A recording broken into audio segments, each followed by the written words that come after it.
Astros Rays, but at the end of the day, they are playoff bound for the fourth year in a row.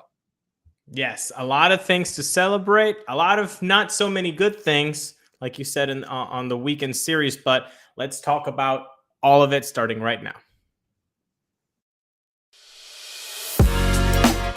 You are Locked On Rays, your daily Tampa Bay Rays podcast, part of the Locked On Podcast Network, your team every day. Hello, my name is Kevin Weiss. I'm Ulises Sambrano.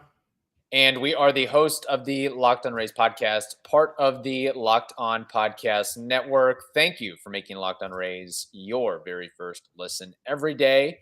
And remember, Locked On Rays is free and available on all platforms, including YouTube at Locked On Rays. You can also follow us on Twitter and Instagram at Locked On Rays and email us, lockedonrays@gmail.com. We do plan to have a mailbag episode this week, so get your questions, comments, concerns, and voice memos into us whenever you can, and we'll try to wrap those off for you. So before we get into a little bit of the bad news, again, the Rays just keep losing series left and right, evidently. But let's get to the good stuff. The Rays, again, making their fourth straight playoff appearance, 2019, 2020, 2021, and now 2022. Was it ever in doubt for you, Ulises, that the Rays were going to celebrate at some point this weekend?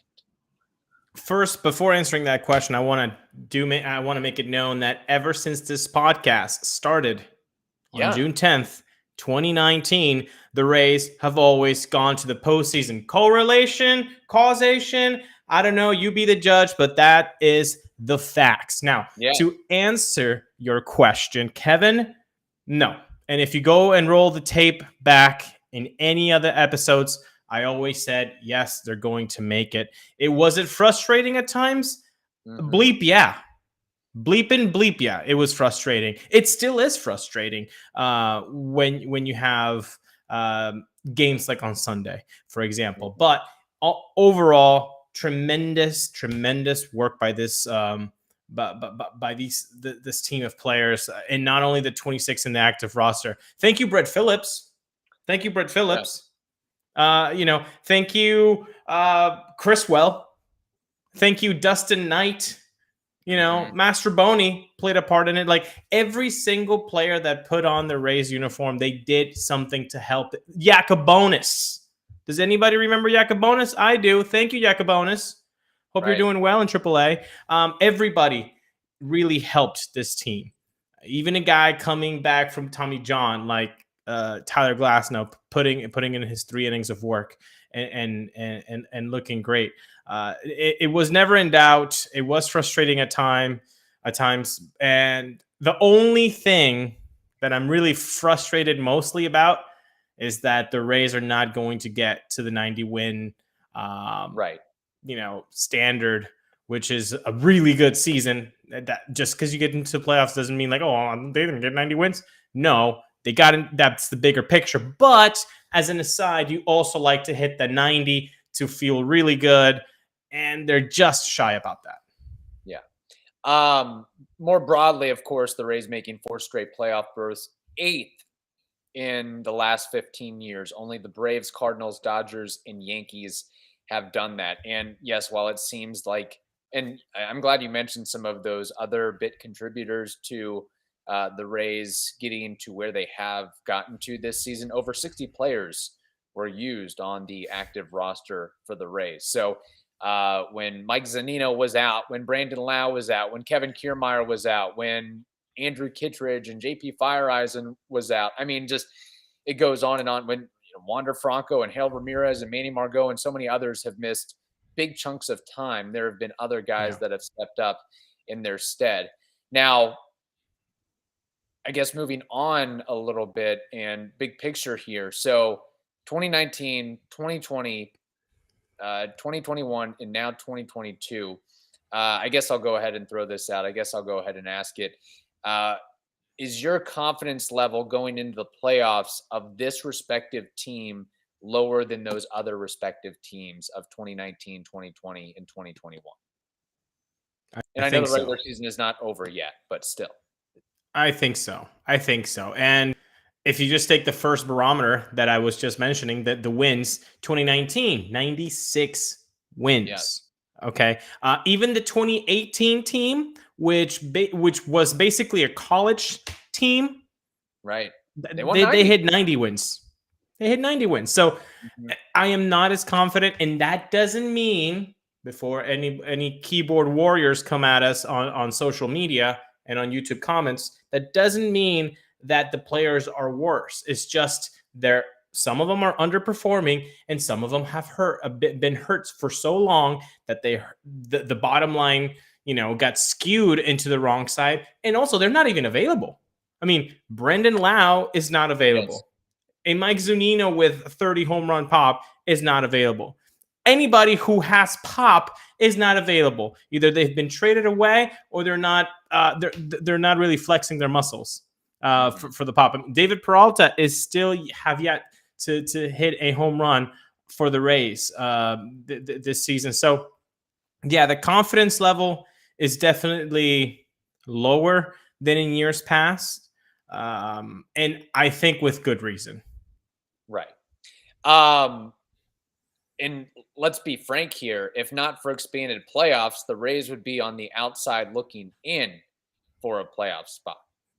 But and you know what? It kind of makes you think about, we've talked about this endlessly, and we said they're not trying to tank. That's preposterous. That's ridiculous. Right. They're not tanking. That's ridiculous. I still feel that way. But now that they're in, the last seed, I don't like it. I feel like people are just doing the whole hashtag tanking for Tito for fun, but they actually do mean it. Like, oh yeah, Cleveland. Like, the Rays lost both series against the Cleveland Guardians, both of them. Okay. Right. Yes, the last one they played really close games, each and every single three of the three games. They still lost. So the season series was 2-4 against the Rays. And people are still like, oh, wait, yeah, we're tanking for Tito. This is awesome. Like, have you watched it? I mean, again, I don't understand how Rays fans who consistently get brushed off by mainstream baseball media and know what that is like and understand how that is hurtful and without basis sometimes, that the Rays just get scoffed at. How can Rays fans that have this experience day in and day out do the same thing to the Cleveland Guardians? Yeah. I don't understand that, Kevin. The Guardians could flip it around and say, oh my gosh, we get to face the Rays instead of facing the Mariners or the Blue Jays? Man, we just won the lottery here. Have you seen that offense since mid-September? That Rays offense, that lackluster offense? There's your sign right there. And not to make this a Debbie Downer episode, of course, with the Rays clinching their fourth straight playoff berth, but there are some concerns. There are some concerns going into this very last series of the season before the Rays get into postseason play. I think one of the concerns is that the Rays have not had enough built bars. I think that's been part of their problem as of late. I think so too. And you know what? I'm going to introduce you to your new favorite, Kevin, which is the cookie dough chunk puffs, which have a light and chewy texture, real cookie dough chunks. And of course, you know it, they're all covered in 100% real chocolate. All of the joys of eating cookie dough without the hassle of actually making it and cleaning it. Plus, it's healthy for you. And you know it, cookie dough chunk puffs are only 160 calories and they have only 50 grams of protein in them. That's amazing. Okay, that is the perfect treat for you if you want to have something delicious and healthy. And like, you know it, I've said it, they have 100% real chocolate. So what do you have to do? You got to go to built.com. You use promo code LOCKEDON15. That's a new promo code, people. So again, write it down, LOCKEDON15, and you get 15% off your order at built.com. Use promo code LOCKEDON15 to get 15% off your order at built.com. All right, so some of the issues with the Rays, of course, they lost the series against the Houston Astros. In fact, if my math and research is correct, the Rays have not won a series since really mid-September, September 19th, when they won the series against the Texas Rangers. And since that time, they've had 8 games where they've scored 1 run or fewer, and they seemingly have a theme of, okay, we'll win the first game of the series, and then we'll just punt the last 2 games of a series and lose on out from there. That's why the tanking for Tito crowd is so loud, because it does fit into the narrative. In fact, there was a moment on Sunday's game where Walls was had runners in scoring position, and he wasn't pinch hit for when Yandy Diaz and Wander Franco were available. I am so glad, that Mark Topkin actually asked the question to Kevin Cash. Why did you not pinch hit for Taylor Walls? I mean, we all know Taylor Walls' numbers this season. For those that don't know them, please grab your pencil and paper, because I will read them off to you. 173 batting average, 267 on base, a 286 slug. That's a 553 OPS. You don't like batting averages and slash lines because you think that's too Roger Maris old-timey for you? Okay, well, I'll give you some analytics. Negative 0.7 F4 in a 66 WRC plus. He does not get. Yeah, those are National League pitcher hitting numbers. Right. So he does not get pinch hit for. I'm happy. Thank you, Mark Topkin, for asking the question to Kevin Cash. And Kevin actually had an answer for it. He did say he had told the 2 guys at the beginning, before the game started, you're going to get a whole full day off unless there's an injury. And so they had the day off. And so that tells me, Kevin, that it's frustrating. We want to see the Rays win games, but overall, Kevin Cash's priority is not to win games anymore. It really isn't. The priority is to have guys healthy. We know Wander Franco missed a lot of time with the hamate bone and some hamstring and soft tissue injuries earlier in the year. We also know Yandy Diaz has been suffering from the left shoulder discomfort, which he's going to have to take care of throughout the playoffs and hopefully get taken care of in the offseason. So it was frustrating not to see him use his bench, but now we know. Like you said, it seems like they're just punting the last 2 games. It kind of does look that way there, Kevin. And at the end of the day, they've made the playoffs, and great it would be. I mean, I guess the question for the Rays is, and if you're a Rays fan, would you rather face the Guardians or face the Blue Jays? I mean, just looking at it objectively, I'd probably rather face the Blue Jays than the Guardians right now. You look at which team the Rays have had more success against, which team might they be more comfortable in a road environment, and which team is hotter as of right now. I mean, the Guardians are 8-2 in their last, really any part of the Guardians. But again, Kevin Cash has to look at it as, we can't take the risk. It's sort of like football in a way where, I mean, we've had the Rays are basically like a football team with the amount of injuries and attrition that they've dealt with, is that once you're in the dance, once you've clinched that playoff spot, all right, second string quarterback, all right, second string offensive line, all right, practice squad, let's roll you out for this last game or last 2 games. And I think that's more or less what the Rays are doing. Like, the matchups that they have against the Red Sox, Glasnow, Springs, Rasmussen, something tells me that it's not like they're going to be pushed to their limit in those last 3 games by any stretch of the imagination. And Kevin, anybody who'd be like, "Oh, that's preposterous." Well, what happened with Klubot? 5 innings. What happened with Shane McClanahan? 5 innings. The priority for Kevin Cash is clear right now. It is not to win ball games. It really isn't. It's to just keep guys healthy this last week, so that they can have their best foot forward for the playoffs, because that's the bigger picture. The bigger picture is not to get to 89 wins. The biggest picture is to do well in the playoffs and have as many healthy players, your best players being healthy. Because I want Rene Pinto to be healthy, but it's Francisco Mejia who I really want to be healthy. It's your best players that need to be healthy, and that's what he's doing right now. And I bring that to attention because there was a quote on Saturday, which it read so fake. By Kevin Cash is like, our number one priority is of course to get seeding, but we also want to keep guys healthy as well. I mean, can we just cut the crap sometimes? Can we just say, honestly, right now that we've made it into the dance, we just need to keep guys healthy. An 88 win record or an 89 win record does not mean anything right now. We just need the playoffs is what's important. I would love that. I would love to hear that from a manager giving transparency to its fandom. But instead we get, our number one priority is to get number one seeding. It's honestly not.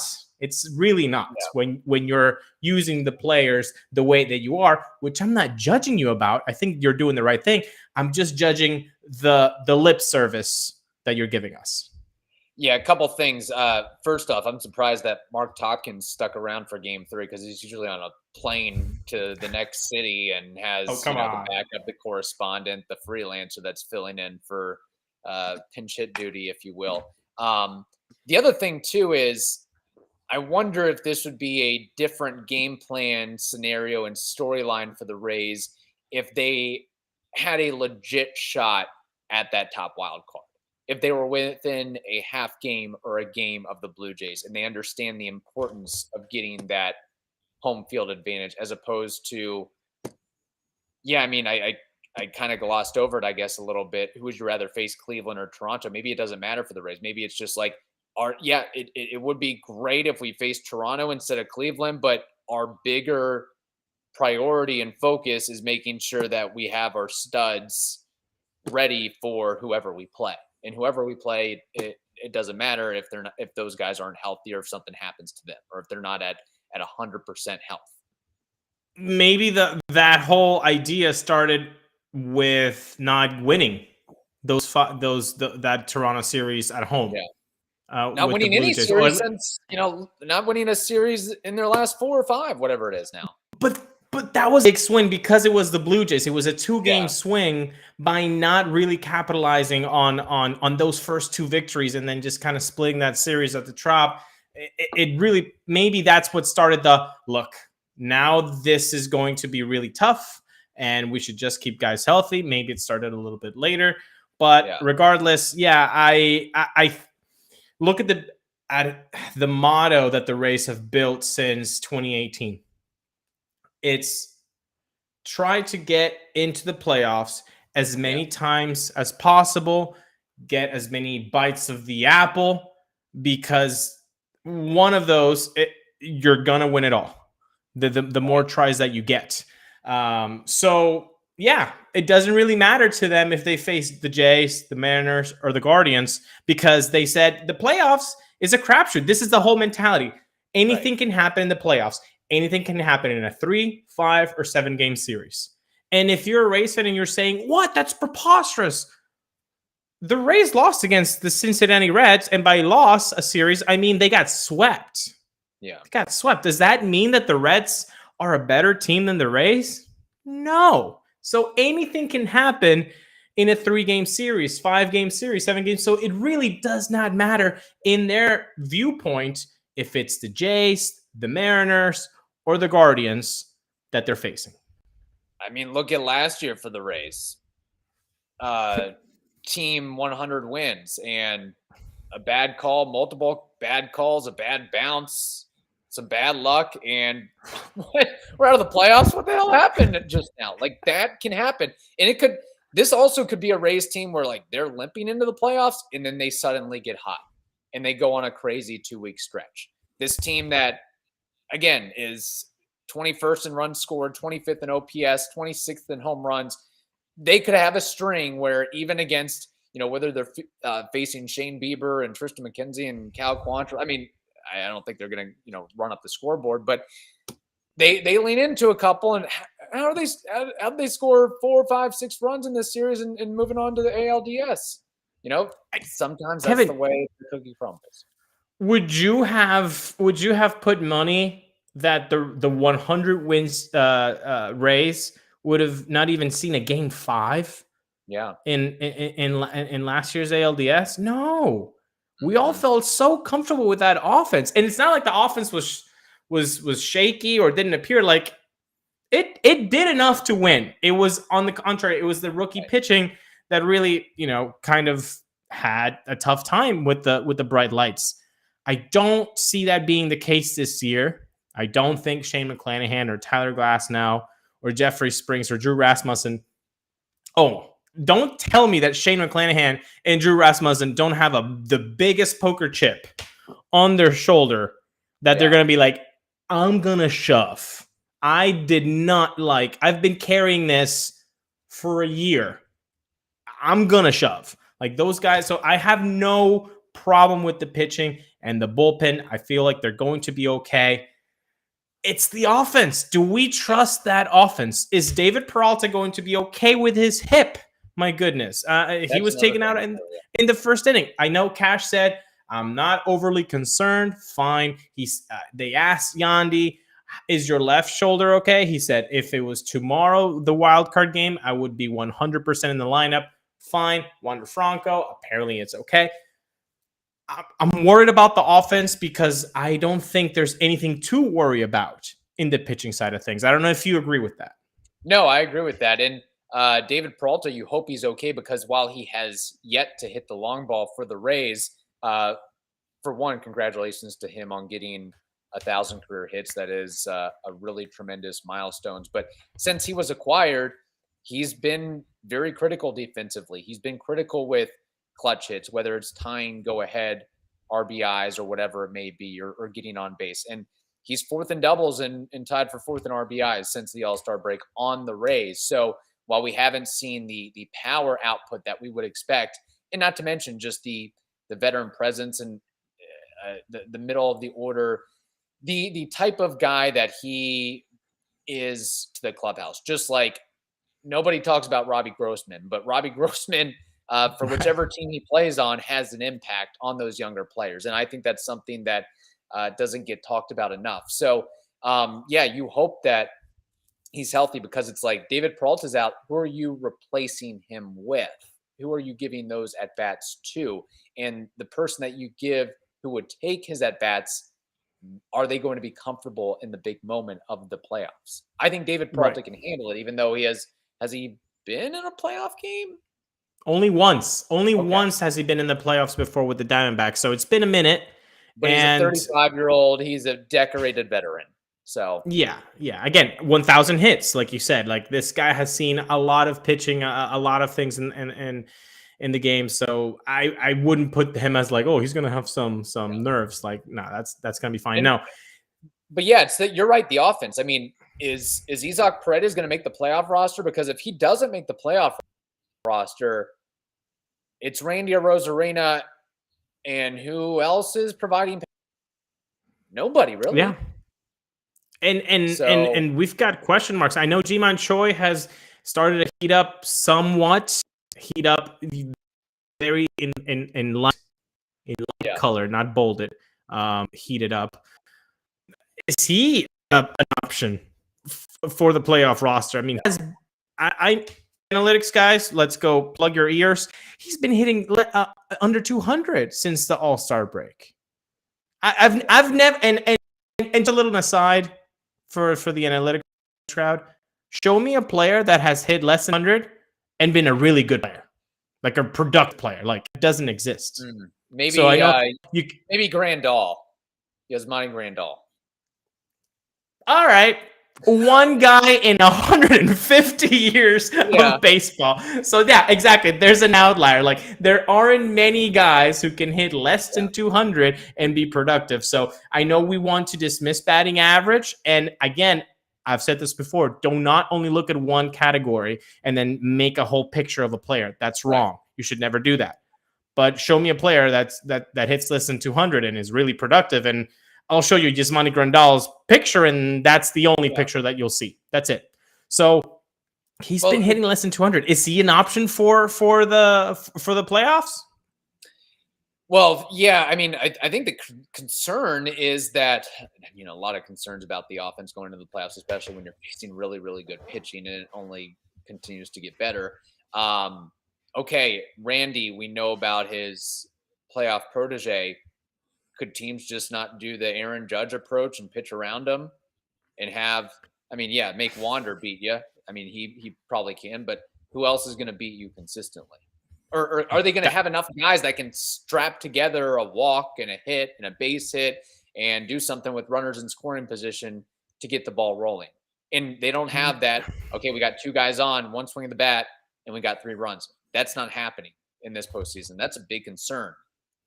5 guys need to turn it on right now, which are Yandy Diaz, kind of hurt. That's a problem. Manuel Margot hasn't been in the lineup too often. Wander Franco, Randy Arozarena, and David Peralta. That's the meat of the offense. Those guys are going to be playing every day. They have to.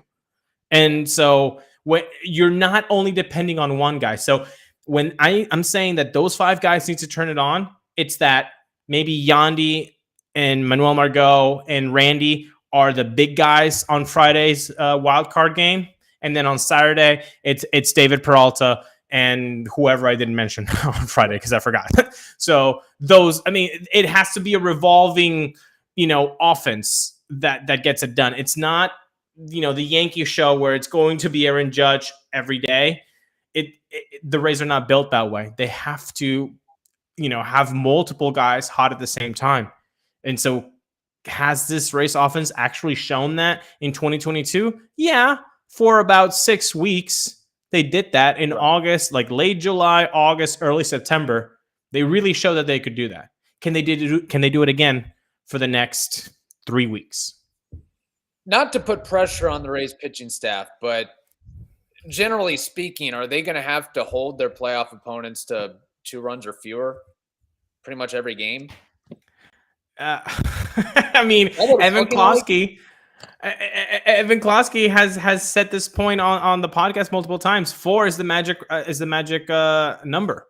Yeah, the Rays score 4 or more, they're going to win most likely. So I would say you're close to it, Kevin. I think the Rays pitching staff needs to keep it to 3 or 2 to win the game, and that's a lot of pressure. So going back to your original question, no, I am not as confident in the 2022 team as I was on the 2021, on the 2020, or the 2019 team. Yeah. And I think most Rays fans would feel that way. I don't think that I'm saying like a hot take here. I'm not selling, crazy things here. And the other thing too is, not to totally throw this under the rug, but the Rays are ending the season on 9 straight road games. Not cross-country travel, but that's not an easy thing to do. And then right after that, you've got some high-intensity, high-stress games that are coming your way. So hopefully the Rays end things on a positive note against the Boston Red Sox. I'll tell you this, if they sweep the Red Sox, they'll end the season, at 89 games, 89 wins. So, man, I almost don't want them to sweep the Red Sox because then it'd be like, man, you're that close to getting 90. Get 88 or something.